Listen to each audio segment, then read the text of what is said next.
Şemsiye boşta maçta silgiyem de kitabına bakayım. Mana oğlum da şükrana şeyde şemsiye bana tatlı koy bir otur diye.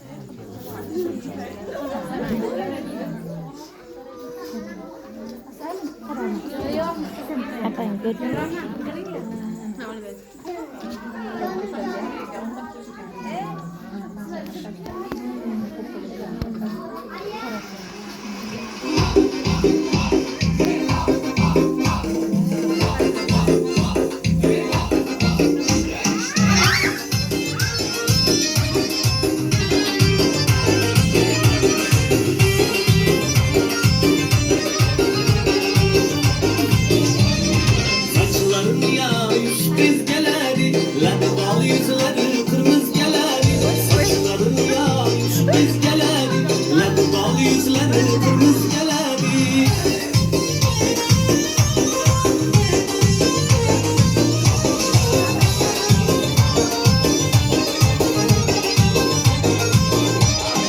Gece gündüz gözüm gir yan yoluma, bağcalıktı aydın rengi ruyununa.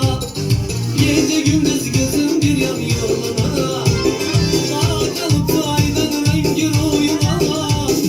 Kinalanıp koyup unuttu koluna, kalbimi dağladan şu kız geledi. Kinalanıp koyup unuttu koluna, kalbimi dağladan şu kız geledi. Saçlarını yağıyor şu biz geledi. Yüzleri kız geledi.